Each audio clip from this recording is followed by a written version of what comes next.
Salut Jérôme. Salut Philippe. Donc aujourd'hui, une machine sortie des années 50. Ah oui, 50-60, on est sur une machine Arietti de la gamme Vintage. D'accord, mais vintage pour côté années 50-60. Donc Arietti, c'est une marque qui font pas mal de petits électroménagers, c'est une marque italienne. On a quelques machines filtres de chez eux et il y en a d'autres dans la gamme vintage aussi. Alors, en machine expresso, il y a d'autres coloris, D'accord. mais dans toute la gamme Vintage, ils ont développé toute une gamme en fait de produits de... Petit déjeuner. Voilà, je trouvais plus le nom. De petit déjeuner, donc on a de la bouilloire, on a du toaster, Ouais, si je ne me trompe pas. Antoine m'avait parlé d'un cafetière filtre. Aussi, dans une Vintage, cafetière il y a un filtre. toaster aussi, ouais, je pense. Ouais. Donc, mais c'est assez classe avec le look. Donc pourquoi tu as sorti cette machine-là? Ah ben déjà pour le look. Premièrement, le look, je trouve qu'elle a, elle a vraiment une petite personnalité sympa, ça Ouais, c'est change. comme les vieilles Cadillac ou des trucs comme ça, On- c'est vraiment sympa. On retrouve les vieux codes arrondis, les couleurs pastel. Les autres coloris de la gamme sont également sur des tons assez pastels. Donc il y a bleu, il y a quoi d'autre alors? On a du vert, on a du beige. D'accord. Donc, vraiment des coloris. Vraiment des coloris années 50-60. Ouais. Donc ça, c'est sympa ça. Avec un petit blanc cassé très léger hein, sur le pourtour, c'est vraiment sympa. Ok. Cette machine, j'ai voulu te la présenter, non pas que pour le look, parce qu'à la base elle va pas servir de déco, elle va servir pour faire du café, On espère. a priori. En fait on est sur une machine qui est très très facile d'usage. Ouais. Et le petit point que je sais que tu apprécies, c'est les petits boutons un petit style aviation, Non, mais ça, aussi c'est à pas- l'ancienne. Ouais. Donc on retrouve une machine qui chauffe très rapidement, qui utilise du café moulu ou des dosettes ESE et qui va nous permettre de faire des boissons lactées. D'accord. Ben, on fait un tour de la machine. Parce qu'il y a quelques trucs dessus que je vois déjà qui sont assez intéressants. Ah ben faisons le tour en la tournant. Ben, tiens. Voilà. Donc là on a le réservoir d'eau. Ben, Alors déjà, tu vois un bouton power sur le dos. ça aide. Pour l'allumer c'est Pour pas mal. l'allumer, c'est important. Ouais. Ouais. Alors le bouton power classique qui se trouve à l'arrière, donc on va pas pouvoir éteindre la machine malencontreusement. Donc, On est un réservoir d'eau de petite contenance, j'ai envie de dire. D'accord, parce que ça a l'air pas super gros, mais sur les machines débutantes, on est souvent sur des petites contenances. Là on est Mais sur une souvent, très petite contenance. Hein. Mais souvent sur des machines un peu plus grands, plus petits, on a des petits contenances. Là, la Ouais. machine est assez large pour un petit contenance, mais sur combien? On est sur 90 centilitres. Hein. Ah oui. Donc, Ouais, 90 c'est- centilitres, c'est Pour pas la taille de la grand-chose. machine, on aurait attendu un truc un peu plus grand quand même. Mais ça aurait cassé le design parce qu'au final, le bas Donc, est tout est conçu bien, pour très bien rentrer. rentré avec le petit indicateur de niveau d'eau sur le devant aussi. Voilà, Donc, c'est assez ça a son importance, on voit le niveau qui nous reste. Ouais. Je vais pas te parler du chauffe-tasse parce qu'en soi, il est plus décoratif qu'utile.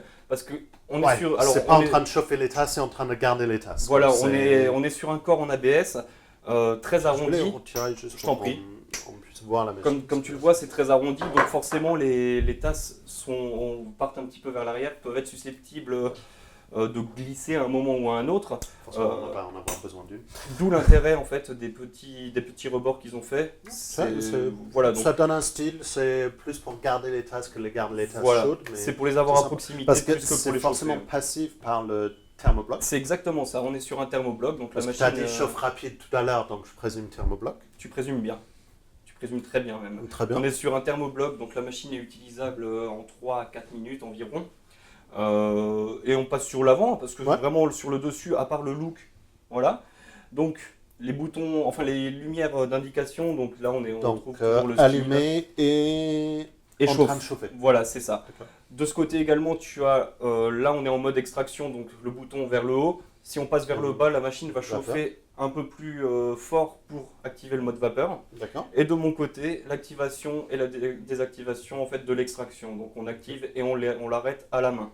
Alors au centre, c'est un manomètre de température. De température. En fait, ce manomètre indique uniquement la température de l'eau, ou en tout cas l'état de la machine. Donc D'accord. on est aux alentours, on est dans la zone rouge avec la petite tasse dessinée quand on est pour l'extraction, environ, Ouais. et on est environ Plus quand on est plus dans le sur dans le petit modèle. symbole, le petit symbole vapeur quand on est prêt pour la vapeur. Tout C'est- simplement. Alors, c'est le défaut enfin, que moi personnellement je trouve sur ces machines qui mettent des manomètres de température, c'est que souvent ce qui est utile sur une machine, c'est on présume qu'une machine est bien paramétrée pour être chaude quand la lumière s'éteigne, donc avoir un manomètre de pression d'extraction aurait été un peu plus intéressant. Oui, mais là, il n'y aurait pas vraiment eu d'utilité à un manomètre de pression d'extraction parce qu'on est sur un porte-filtre en fait pressurisé. Ah, d'accord. Voilà. Oui, donc Donc, un manomètre de température. Je pense que le manomètre de température, c'est une bonne indication pour la température, mais à vrai dire, pour moi, c'est plus décoratif qu'autre chose parce que ça s'intègre vraiment très très bien avec le petit pourtour chromé. Enfin, Non, je dis pas que c'est pas beau, c'est très beau, mais un manomètre d'extraction, c'est plus utile, je trouve, sur une machine qu'un manomètre de bien sûr. Ça, c'est comme moi. Donc, Et de mon côté, je vois La petite molette, la petite molette donc, de qui permet vapeur. d'activer ou désactiver la vapeur. Je te ferai une mousse de lait tout à l'heure, donc je t'en parlerai à ce moment-là. Ouais, tu m'as Il y a des choses à dire.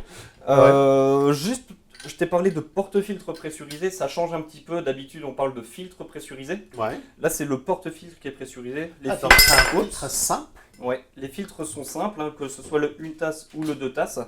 Et c'est vraiment le système du porte-filtre qui est pressurisé. On va peut-être le montrer plus proche aux caméras. On a le porte-filtre classique. Donc, tu as le porte-filtre classique et tu as un système qui s'ajoute dedans. Là, je ne vais pas arriver à le mettre dedans correctement. Et c'est en fait ici que la pressurisation se fait. On a le petit trou en tête d'aiguille, hein, juste donc ici. c'est entre le caoutchouc et le gros trou que ça va faire la pressurisation. C'est exactement ça. Ça, c'est intéressant ça. Ben, tiens, fais-nous un café, on va voir. On est parti. Forcément, par le poids, on a senti c'est du aluminium sur Exactement. le porte-filtre. Alors, le diamètre, par contre, ça a l'air d'être assez large. Eh ben, quitte à te surprendre, on est sur du 58. Non. Du 58, mais pas adaptable sur des filtres pro, hein, bien Ouais, sûr. pas forcément. On est sur un porte-filtre pressurisé, c'est pas un porte-filtre électron. Tout à fait. Même s'ils ont choisi un diamètre professionnel, c'est pas un système sur lequel on va tasser, c'est juste purement pour le fun. Et parlant de ça, le groupe d'ailleurs, je vois dans le reflet du repose-tasse, c'est impossible, je vois le groupe, c'est impossible de mettre un vrai filtre sur ce groupe. Alors en fait, le porte-filtre que j'ai en main est en 58. Par contre, la douchette d'extraction, on est plus sur du 51, j'ai l'impression. Ouais. Tout autour, on a un joint en fait qui. Ben, ça a l'air d'être un joint fait pour le SE. On a de On retourne à la machine, mais il est rempli d'eau, donc on peut pas. Donc, alors, petit flush. Voilà. Et moi j'essuie. Alors j'ai mis 2 doses, hein, donc si tu pouvais récupérer une des tasses que tu as enlevées. Ouais. Alors, à savoir que sous les tasses, on a un petit bac de récupération d'eau qui ne sert que de récupération des éventuels flushs ou gouttes qui peuvent être amenées à couler. Ouais. Pour moi, il y a un petit bémol par rapport à ça, c'est la plaque inox est du plus bel effet, mais arrondie sur les coins. Donc si on n'a pas une table qui est parfaitement à niveau, on va avoir des gouttes qui vont couler, comme là, hein, on a fait un flush, on a une petite goutte qui a coulé. Ouais. Le bac de récupération en dessous, il n'est pas d'une grande contenance, donc il faut toujours garder un œil dessus parce que la plaque le recouvre beaucoup. D'accord. Mais, je te Mais laisse on a un joli résultat en tasse. Ouais, on a une très très belle extraction. Donc forcément c'est de la mousse parce que c'est un porte-filtre pressurisé. Oui, mais on est sur une mousse qui est relativement fine, hein, tout de même. Ouais. Mais relativement sombre aussi, c'est assez intéressant. L'extraction est vraiment sympa. Bon après, ce qui joue aussi, c'est que j'ai moulu mon café il y a quelques minutes. Hein. On n'est pas sur du café prémoulu d'il y a 2 semaines. Donc forcément... Mais c'est l'avantage aussi du filtre pressurisé, c'est qu'on peut mettre du café prémoulu qu'on a moulu chez son torréfacteur local ou qu'on a acheté en grande surface. Ouais. Ça va pas être aussi bon qu'un café fraîchement moulu, mais ça va pouvoir, avec le filtre pressurisé, sortir quelque chose qui doit être bon. Bon après, on a eu des résultats qui ont déjà été beaucoup plus légers que ça. Là, on s'approche pas mal d'un expresso tradit. Et ça, c'est par la forme de la galette qui a fini dans le porte-filtre, etc., par la taille de la porte-filtre. Il y a plein de trucs qui viennent en jeu. Alors, tu as sorti des dosettes ESE aussi, et pour une machine qui est versatile, moi, j'ai envie de voir les dosettes ESE. Alors, je vais te proposer quelque chose. On va faire l'extraction dosette ESE, on va mettre la machine en chauffe, et après, je fais la vapeur. D'accord. Parce qu'en fait, vu que la machine ne dépressurise pas, on va pas réussir à passer rapidement du mode vapeur au mode extraction. Dans l'autre sens, ça va vite, mais dans ce sens-là, il faut un peu plus de temps pour qu'elle se calme. Ok. Donc on part là-dessus. Très bien, je te passe le porte-filtre. Et je vais changer le filtre par la même occasion. Et j'ai le filtre qui s'est collé un petit peu Ouais, mais sur la douchette. il faut Ça savoir arrive que... des fois, faut... Ouais, après on est sur un système, euh, les fameux systèmes assez classiques avec le petit poinçon à tourner pour trouver pour le verrouiller. Ouais, parce Hop, que... là il est verrouillé, et puis là il l'est plus, tout simplement. Donc je pense qu'on a peut-être pas fait attention à ça. Ok, là on est bon. Ah, j'en ai Ok, sorti déjà. bon, je te laisse faire ça. Moi je vais essuyer un petit peu ici, parce que j'ai été sale. Voilà. Un petit flush. Alors, du coup, je vais te laisser faire ça. Mhm. Tu vois ce que je disais, hein, là on a une petite goutte qui coule vers Ouais. l'avant. C'est ces plaques en Les plaques c'est toujours moins inox, efficace qu'une c'est grille. toujours très joli, c'est pas aussi efficace qu'une grille. Voilà. C'est exactement ça. Alors, à mon goût, cette machine a un très très bon résultat café moulu. Mais c'est très très très très très important de considérer la qualité du café moulu. Parce que de l'un ou de l'autre, j'ai essayé sur plusieurs, le résultat est totalement différent. Mais le résultat SE, par contre, On a eu mieux. Hein. on a eu mieux. On a eu mieux et je pense que c'est plus une machine pour café moulu. Tiens, je vais me mettre en mode vapeur. C'est gentil, je l'avais oublié.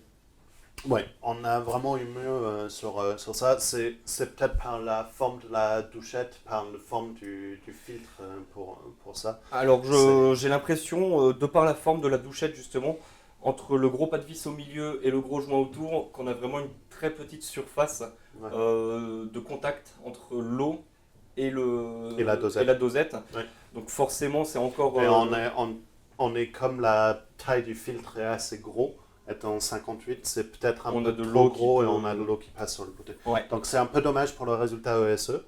Bon, ça permet toujours aux gens d'avoir un solution de secours Bien sûr. pour avoir un DK ou même pour rentrer sur du thé parce qu'il y a des dosettes ESE en thé. Donc ça peut être un petit secours sur ça, mais c'est pas une solution de tous les jours. Bah, moi je considère que ça peut être une solution de tous les jours uniquement pour les gens pressés le matin qui n'auront pas le temps de nettoyer le filtre ou d'utiliser du café moulu. On prend la dosette, on le met dans le filtre, on fait son expresso et, Il est assez chaud, pardon. et c'est propre derrière. Donc bah, je vais passer de ton Ouais, côté passe- Phil. pardon. Voilà. Alors, pour Et la buse pendant vapeur. que tu fais le vapeur, tu me parles de la buse parce que Voilà. j'ai regardé tout à l'heure. Alors déjà je vais faire un gros flush. Tu vois qu'il y a énormément d'eau qui sort. Comment je vais pouvoir dire ça? La vapeur la puissance vapeur de la machine n'est pas forcément la plus puissante. Tu vois l'eau qui vient de sortir, on va pas pouvoir faire cuire une pâte L'eau, ou c'est autre ce qui est avec, resté quoi. dans les tuyaux avant le thermobloc, Ouais. donc c'est des éléments Ouais. qui n'allaient jamais être chauffés. D'ailleurs, j'ai parlé un petit peu trop, je vais en refaire un pour être sûr. Donc là c'est bon. Donc je te disais, c'est sûr qu'on va pas utiliser ça comme élément de cuisson, hein. La buse a un très petit axe qui par contre n'est pas très résistant, donc je suis obligé un peu de la tenir. Et on est sur les buses assistées traditionnelles qui aspirent l'air, qui le Ouais, rejettent. qui est en train de faire un bain moussant, donc il va falloir très bien, Mais vraiment travailler beaucoup le lait à la fin. je te laisse juste voir, là si tu arrives à te faufiler, quand je lâche un petit peu, rien que le pichet fait glisser la buse. Ah d'accord. Je suis obligé de mettre mon doigt pour tenir, c'est pas forcément pratique, mais pour moi le petit point négatif c'est la buse. Ça sera vraiment une buse qui va permettre de faire des boissons lactées pour dépanner ou pour ceux qui ont vraiment envie d'une boisson lactée à ce moment-là. Mais là, Là aussi, c'est en train de bien prendre du temps pour chauffer ton lait aussi. Je suis encore très tiède. D'accord. On peut encore discuter, hein.